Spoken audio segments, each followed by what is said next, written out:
Hello and welcome to the Travel Retail Business video channel. I'm joined today by the esteemed Julián Díaz. He's the Chief Executive Officer of Dufry Group. Julián, welcome. Thank you very much. Good afternoon. Great pleasure. Once, obviously, I know what you are doing. I am very proud to participate, and I congratulate you for obviously the support for the travel retail. Julián, I want to ask you a question about the broader business to start. It's been a tough year for travel retail. Global macroeconomic challenges, currency devaluations, the threat of terror across the regions. How is your business at the top of the pile, as it were, adapting to the challenges? Well, it's a very good point, because in all my speeches, especially to the financial markets during 2016, previous year, we have had a significant challenge that started 1 year before, the last summer, 2016, where significant social, political and economic impact in the societies we are working, but also in the travel retail, devaluations, political unrest in several regions. But gradually, and especially during summer 2016, what we have seen quarter by quarter is a significant improvement. So far in 2017, what we disclosed to the market during the first 6 months is probably one of the highest organic growth that we ever had. Regions like South America, coming from these very high devaluations, Brazil, Argentina, Chile, Peru, Uruguay, Central America and North America, including also Mexico, the Caribbean and the US and Canada, have had a significant recovery. I think very solid recovery. Compared with 1 year ago, what we disclosed is double-digit growth in most of the most important emerging market operations. Moving to Europe, what I could say is that UK has been historically one of the most important regions and territories for the company, and this year again is performing very well. Not just because of the devaluation of the pound in the UK, but mainly because we are driving a significant increase also in the spend per passenger.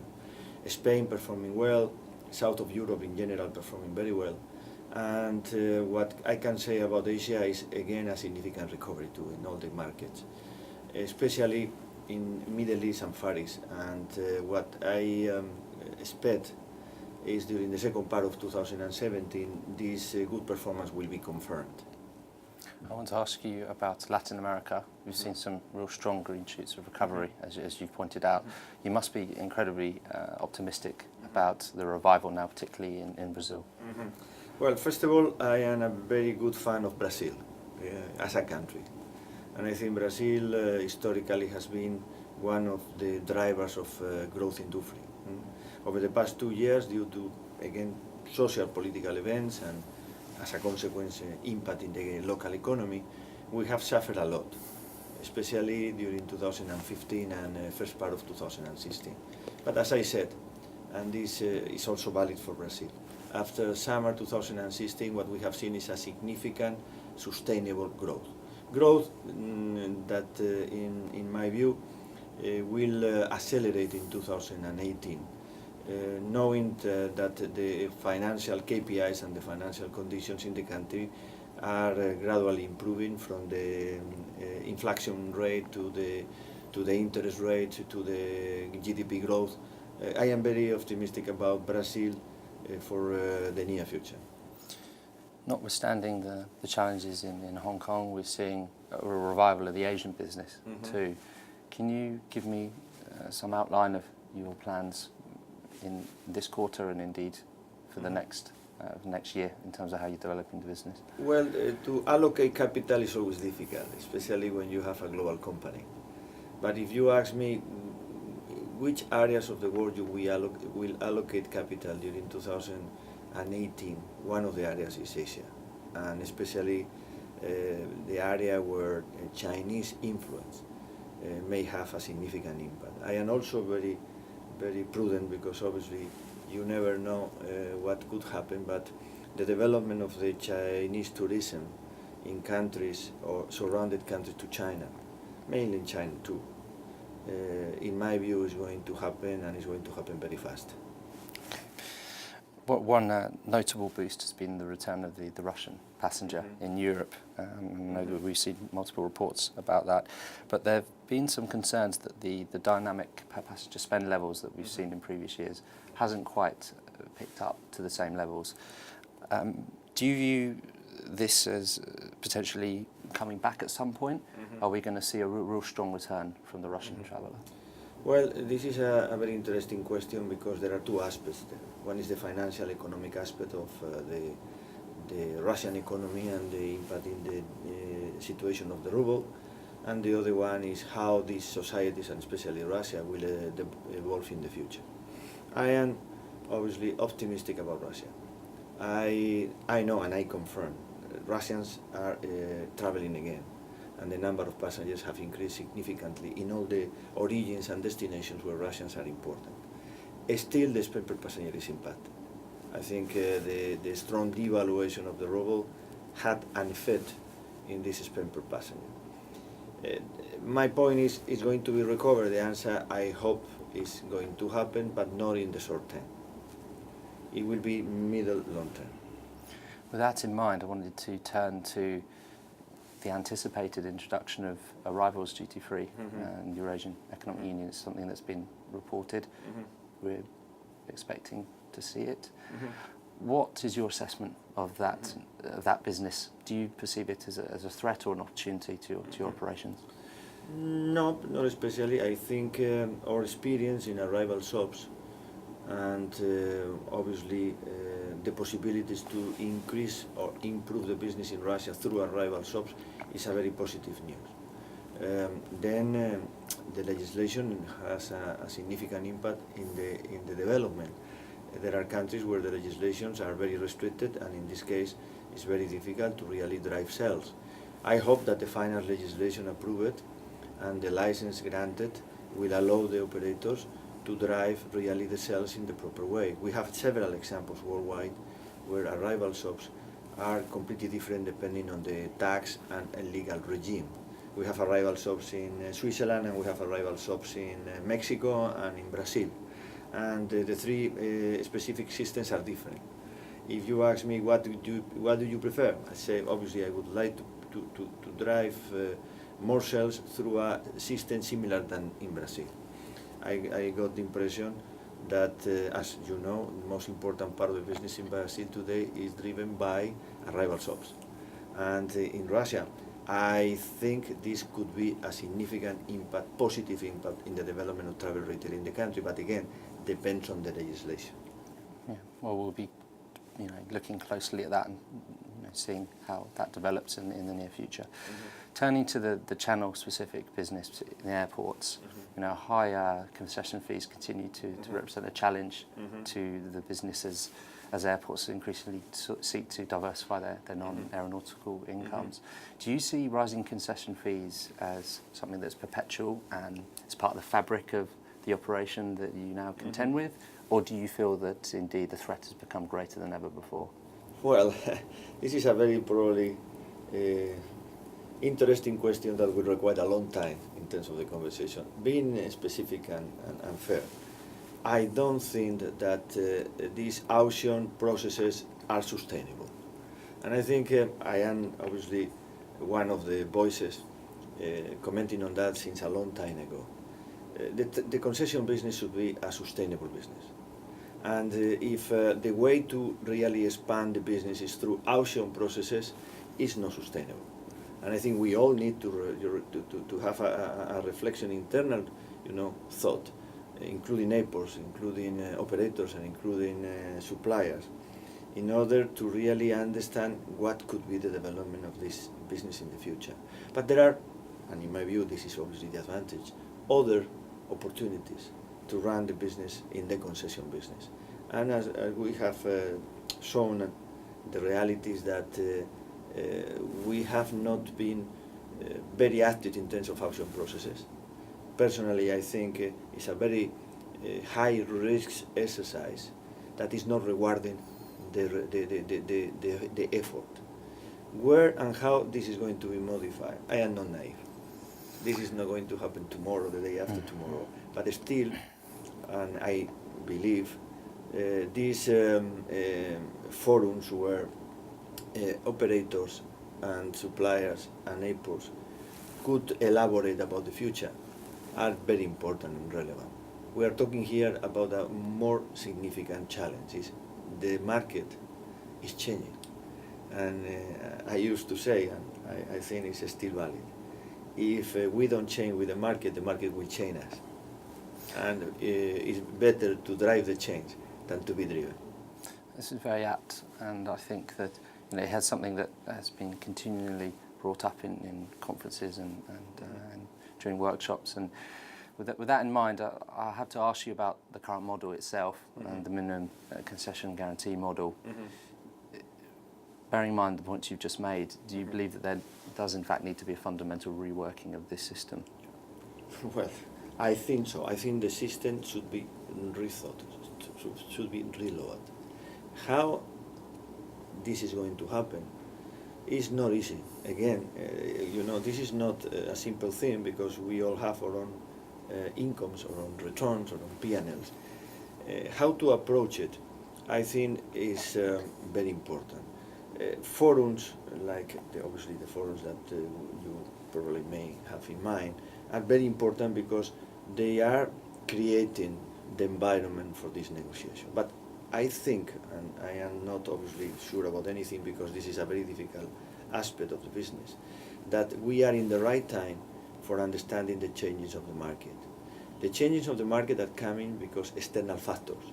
These external factors are having gradually, or will have gradually, an impact in the business.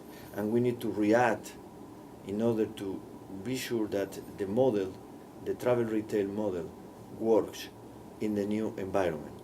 And I have talked over the past months with several airport authorities, and they obviously are concerned about how to guarantee the income. But this is not the point. The point is how to maximize the income. And how to maximize the income requires a different approach. If the approach is only to guarantee the rent, what you are doing in the short term is maximizing your income, but in the mid and long term, what you are doing is damaging the business. If you don't have the possibility to invest and to adapt the shops to new technologies and to new ways of selling, the maximum income possible is not going to be achieved. And I understand that you may be, for the short term, very focused in the famous max, but this is, in my view, a very short vision. We need to think in this business in the long term. Number of passengers is going to be multiplied by 2 if everything is normal within the next 10, 13 years. This is a great value. Then how to maximize the sales per passenger is a question of value proposition for the customers, to be in the right position, in the right move regarding what is happening in the internet and online internet, and also requires a significant adaptation of the relationship between vendors, airports and operators. And the catalyst for that change will no doubt be through digital, as everyone knows, and it's something that Dufry has been very vocal about. I just wanted to get your opinion on the rise of online platforms, Alibaba, Tmall. Do you feel these sort of companies, do they represent an opportunity for travel retail to adapt and kind of really take on the challenge presented by these threats? Okay, the different platforms have different business models. Okay, there are business models that are obviously allowing you to contact directly with the customer. There are other business models that are they are in the middle between you and your customers. Personally, I think we need to be very smart and define the business model that will play a role in this type of platforms. To be one of 20 different opportunities selling the same things in this platform, I don't think that this is the case. I think we need to use the strength of our business in order to really use these platforms or these let's say new channels in order to contact with the customer directly and to control the information directly. If you can do it, and there are different ways, and we have our own way, I think we have a great chance of success. Finally, you are, in my view, you are talking about here different approaches to the same thing. It's how to communicate with the customer. Okay? In the past, I remember when I started in the travel retail, it was almost impossible to contact with the customers until they got there to the airport or to the location. Now, the technology and the platforms are allowing you to contact with this customer. What are the activities in this retail that, in my view, will be successful in the future? One is the internet, online, whatever combination of platforms or whatever, but the other one is travel retail. We have a significant advantage to create value through the new technologies, with or without the platform. But we need to create this technology and implement this technology. My point here is, or my concern, better explained, is how long will it take? But it has to happen. And this is my way of thinking is, we may think that this is a gradual change, but it's not a gradual change. It's changing right now. I remember when, and for me it's a very similar situation, when the travel retail duty-free disappeared in 1999. Okay? One day, they disappeared. And the next day, we had to face the situation. What happened 6 months later, 7 months later, or 1 year, depending on the circumstances, we were able to reconduct the business to a duty-paid business, travel retail, but with the same, or most of the same values. Obviously, there were differences, very important differences. Now, it's not going to, the situation is exactly the same. We need to move quickly. We need to move ahead of the change, because the change is going to happen very quickly. And travel retail is in a primary position for succeed in this new market environment. You picked up on an important point there regarding value, and I think the value proposition has changed, and the retailers are evolving and adapting to that. But nonetheless, price perception still remains an issue, continues to remain an issue in duty free. So I wanted to ask you, what is key to sort of changing this perception that, from certain quarters, the value is being devalued? Well, value proposition is, I elaborated about the value proposition last year in my conference here in Cannes. It's one of the fundamental issues here. How to define the value proposition, the new value proposition in travel retail, based in the change in the market and especially in the consumer. Because finally what we are talking here is what is changing in the consumer behaviors, region of origins, ages, motivations. These changes should be, attempt in a way that the business is understanding what is going on. For example, how to use the technology is a very important thing. How to contact the people, marketing, communication in the shops, the opportunity to use the social media. For example, how to understand better who the customer is customer research. These technologies, new technologies, can be used for understanding better and faster how the customers behave and what their motivations are and what they buy. For example, employees' efficiency. And we have two examples today in two different operations where we have used the famous iPad for facilitating the employees to understand better what they are doing and especially tailor the message to the customers they are facing in each of the location. For example, we have developed the opportunity to communicate better in each of the location with a new generation store. We have two examples. One is Madrid Terminal 4S, the other one is Melbourne, where the technology is used in the sense of tailoring the offer and communicating better the values of the brands and to obviously facilitate the introduction of new products and promotions. As you know, is more than 50% of most of the sales we are doing. For example, how to use this technology in order to connect the retail with the products. And we have the RED application, Receive and Collect. I can mention many things. And the last point, in my view, also very important, is the omni-channel strategy that I mentioned also last year, is how to really integrate all the different stakeholders in the journey. since the moment the passengers, the customers are at home to the moment they are back home. And this includes airports, vendors, in my view also should be air carriers, operators. And this is those 4 pillars. Basically what they are telling is there is a new way of contacting with the passengers, and we need to use the technology for really being efficient in this specific task.